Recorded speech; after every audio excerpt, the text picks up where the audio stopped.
Hello everyone, आप सभी लोगों का बहुत बहुत स्वागत है हमारे चैनल में। तो आज के इस वीडियो में हम लोग जो है बीएससी फर्स्ट ईयर फिजिक्स का पेपर 1 का हम लोग बेलनाकार निर्देशांक पद्धति वाला टॉपिक हम लोग यहाँ पर पढ़ने वाले हैं। ठीक है, पिछले 2 वीडियो में मैंने आप लोग को समतल में और एक कार्तीय निर्देशांक पद्धति में इसका बताया था। अगर आप लोगों ने वो वीडियो नहीं देखा है तो पहले आप लोग वो वीडियो ज़रूर से देख लें।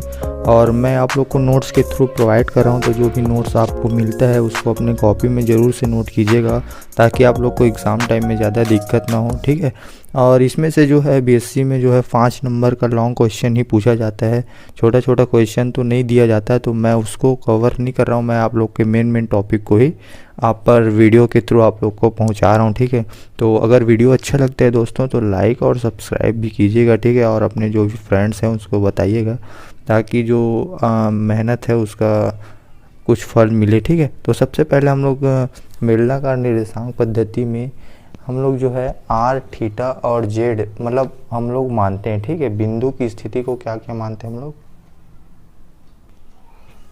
बिंदु की स्थिति को हम लोग मानते हैं आर, थीटा और जेड। जहाँ पर जो आर है उसको हम लोग त्रिज्यीय त्वरण बोलते हैं। ठीक है, और थीटा को हम लोग बोलते हैं कोणीय स्थिति बोलते हैं। ठीक है, उसके बाद जेड को हम लोग जो है ऊर्ध्वाधर स्थिति बोलते हैं। अब इसको हम लोग डायग्राम के थ्रू समझते हैं कि ये रियल में होता क्या है। ठीक है ना, तो सबसे पहले हम लोग ने 3D में एक जो है पार्टिकल सपोज कर लिया कि वो 3D आकाश में स्थित है। ठीक है, तब वो 3 डायमेंशनल में होता है और 3 दिशा में वो मोशन कर सकता है। ठीक है, सबसे पहले वो मोशन करता है एक्स डायरेक्शन में, वाई डायरेक्शन में और जेड डायरेक्शन में। ठीक है ना, तो सबसे पहले हमारा जो परिणामी इकाई सदिश बोलते हैं, हम लोग वेक्टर बोलते हैं उसको। तो हमारा जो आर वेक्टर होता है उसको हम लोग उसी को बोलते हैं त्रिज्यीय त्वरण। ठीक है ना, उसके बाद यहाँ पर जो कोण बनता है इसको हम लोग बोलते हैं कोणीय स्थिति। ठीक है, उसके बाद ऊर्ध्वाधर स्थिति मतलब जो लंबा रहता है, लंबवत रहता है, परपेंडिकुलर। ठीक है ना, तो यहाँ पर चित्र से हम लोग स्पष्ट समझ सकते हैं कि जो P की कार्तीय निर्देशांक होता है वो एक्स वाई जेड होता है तथा बेलनाकार निर्देशांक में निम्न संबंध होता है। मैंने आप लोग को पिछले वीडियो में बताया था कि जैसे जो भी परपेंडिकुलर लाइन होता है उसके जैसे ही झुकाव साइड को हम लोग को जो है एक कॉस थीटा लेते हैं। ठीक है, झुकाव साइड को हम लोग क्या लेते हैं?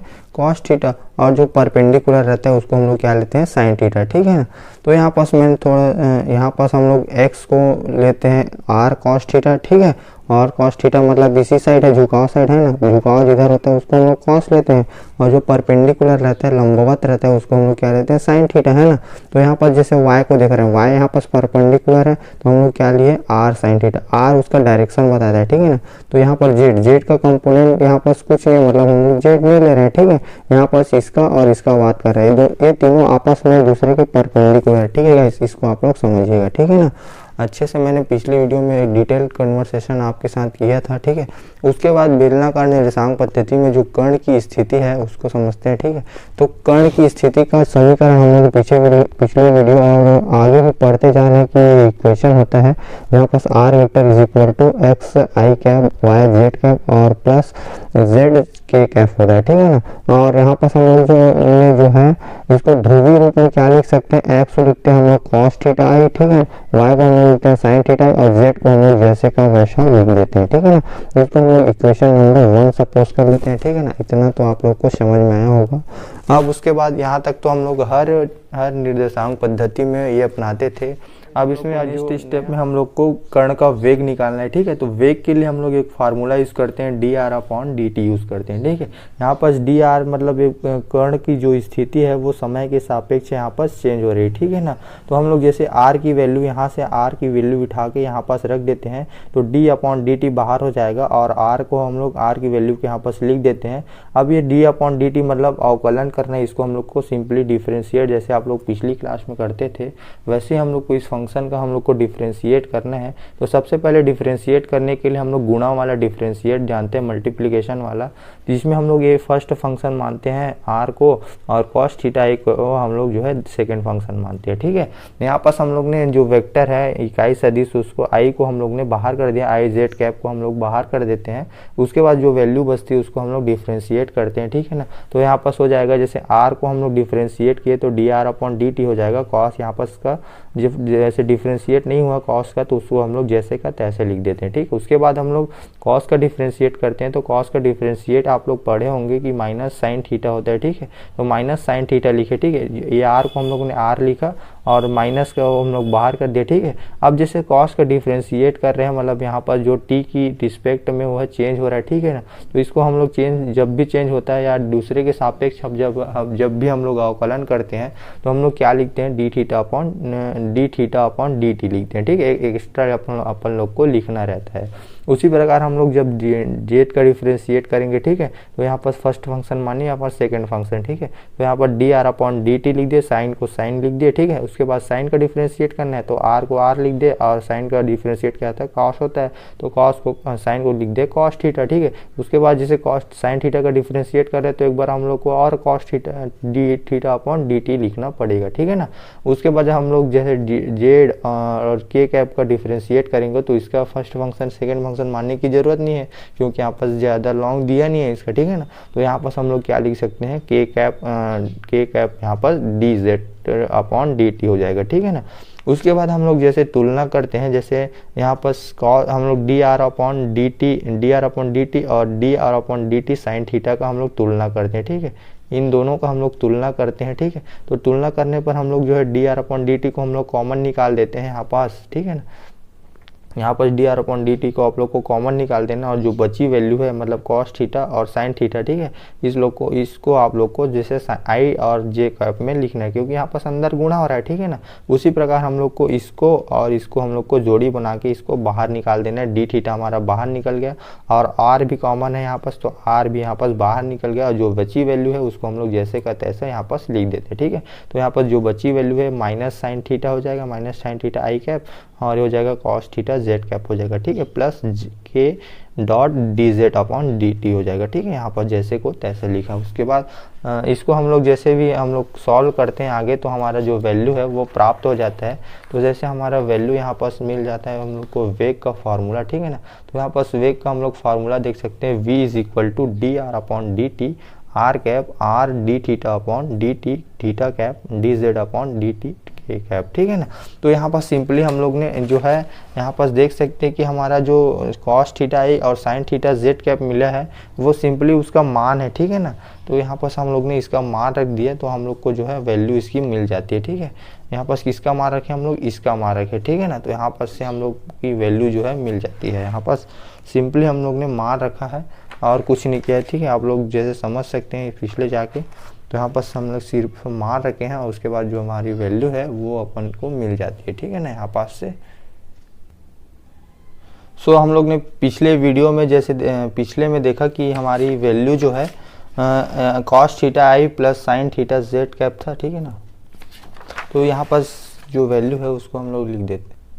सो गाइस हम लोग ने जैसे पिछले में जो देखा आर और थीटा की वैल्यू जो है यहाँ पर हम लोग लिख देते हैं, ठीक है। तो यहाँ पर जैसे आर कैप की वैल्यू होती है theta cos theta I minus sine theta J cap और थीटा की वैल्यू होती है माइनस साइन थीटा आई cap plus Z plus cos theta Z cap होती है, ठीक है। तो इन आर और थीटा की वैल्यू को हम लोग यहाँ पर पुटअप कर देते हैं, ठीक है ना। यहाँ पर जो हमारी फंक्शन दिया है इसमें हम लोग जैसे आर की वैल्यू यहाँ पास रख देते हैं, ठीक है, आर कैप की वैल्यू और यहाँ पास हो जाएगा थीटा कैप की वैल्यू, ठीक है। ये थीटा कैप की वैल्यू है तो यहाँ पास से हम लोग सिंपली इसके मान को रख देते हैं, ठीक है। तो हम लोग यहाँ पास से मैंने यहाँ पास रीज़न दिया है, आप लोग को इजीली समझ में आ जाना चाहिए, ठीक है। तो यहाँ पर जैसे हम लोग इसके मान को यहाँ पर साइन थीटा के जगह हम लोग क्या लिखते हैं, आर कैप लिखते हैं और इसके जगह हम लोग क्या लिखते हैं, थीटा कैप लिखते हैं, ठीक है।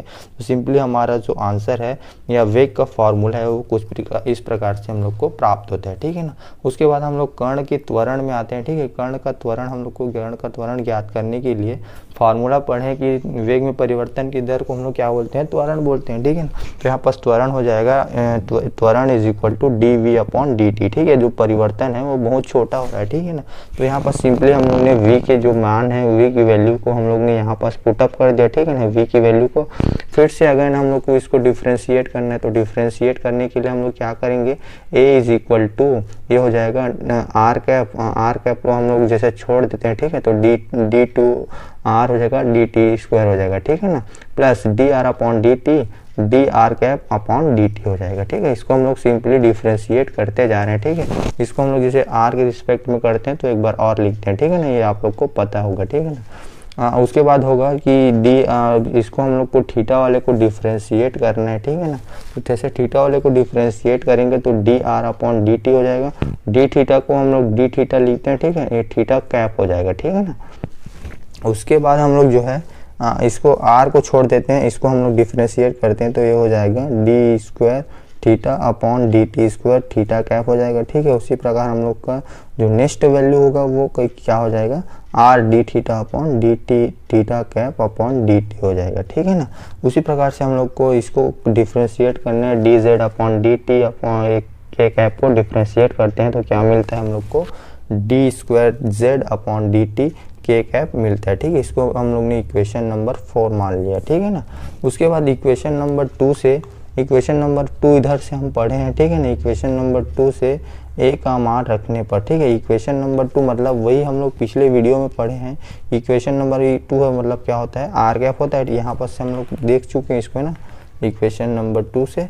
तो यहाँ पर इसको सिंपली हम लोग को फिर से डिफ्रेंशिएट करना है क्योंकि हम लोग को वैल्यू चाहिए यहाँ पर D R upon D R cap upon D T की वैल्यू चाहिए, तो हम लोग को इसको डिफ्रेंशिएट करना पड़ेगा, है ना। तो यहाँ पर हम लोग सिंपली इसको डिफ्रेंशिएट करते हैं, डी आर कैप हो जाएगा, D R cap upon D T हो जाएगा is equal to cos theta I को हम लोग क्या लिख सकते हैं, minus sine theta D theta upon D T, क्योंकि हम लोग जो है इसको जो है विथ रिस्पेक्ट टू अदर चीज से कर रहे हैं। ठीक है, टाइम को हम लोग क्या है किससे कर रहे हैं, डी थीटा से। यहाँ पर दोनों की वैल्यू जो अलग अलग है तो हम लोग यहाँ पर से एक और लिखते हैं। ठीक है, D theta upon D T I cap हो जाएगा। ठीक है ना, उसके बाद हम लोग लिखते हैं प्लस, फिर इसको हम लोग डिफ्रेंशिएट करेंगे तो फिर सेम वैसे हो जाएगा। ठीक है ना, उसके बाद हम लोग जो है D theta upon D T को हम लोग कॉमन निकाल लेते हैं, ये वैल्यू हमारी जो है बचती है। ठीक है ना, तो हम लोग यहाँ पर से इसको क्या लिख सकते हैं, थीटा कैप लिख सकते हैं, क्योंकि theta cap is equal to minus sine theta I cap plus cos theta cap होता है। ठीक है ना, उसी प्रकार हम लोग ने फिर से हम लोग थीटा कैप की हम लोग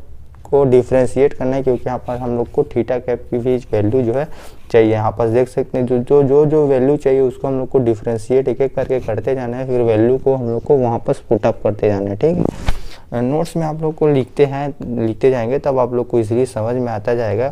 और क्या एक बार में कोई भी चीज़ समझ में नहीं आता तो धैर्य बना के चलिएगा आप लोग। ठीक है, तो इक्वेशन 2 से हम लोग बी का मान निकालते हैं। ठीक है, बी का मान को हम लोग को डिफ्रेंशिएट करते हैं, तो बी हमारा क्या है, थीटा कैप है। ठीक है ना, पिछले वीडियो के थ्रू हम लोग आ रहे हैं। ठीक है ना, तो यहाँ पास हो जाएगा, इसको दो चीज़ को आप लोग याद कर लीजिएगा ताकि आप लोग की जो वैल्यू है वो उसमें दिक्कत ना हो। ठीक है ना, तो ये हो जाएगा D theta cap upon D T हो जाएगा minus cos theta plus dot D theta upon D T I cap हो जाएगा minus sine theta D theta upon D T Z cap हो जाएगा। ठीक है ना, तो यहाँ पर डी थीटा को हम लोग जो है कॉमन निकाल देते हैं, फिर ये जो वैल्यू बचती है इसका मान होता है आर कैप का मान होता है। ठीक है, तो यहाँ पर से हम लोग लिख सकते हैं, क्योंकि यहाँ पर ये दोनों वैल्यू को आप लोग जो याद करेंगे तो आप लोग को इजीली समझ में आ जाएगा। ठीक है ना, इसको सिंपली हम लोग डिफ्रेंशिएट कर रहे हैं और एक दूसरे के मान में रख रहे हैं। ठीक है ना, उसके बाद जो इसको हम लोग जो है इक्वेशन नंबर 6 सपोज कर लेते हैं। ठीक है, इस इक्वेशन नंबर 5 और 6 की जो वैल्यू हम लोग को मिली, जो 5 और 6 की जो वैल्यू मिली है इसको हम लोग को 4 में रखना है। ठीक है, 4 इक्वेशन नंबर 4 मतलब इसमें रखना है, ये त्वरण वाले में। ठीक है, तो यहाँ पर जो वैल्यू आती है कुछ इस प्रकार से हमारी जो वैल्यू आती है। ठीक है, इसको हम लोग पुटअप कर देते हैं, तो आप लोग जैसे कॉपी में लिखेंगे पुटअप करेंगे तो किस इस प्रकार से हम लोग को दिखाई देता है। ठीक है ना, तो यहाँ पर जैसे पुटअप करते हैं हमारे इस वैल्यू को तो इस प्रकार से हम लोग को दिखाई देता है।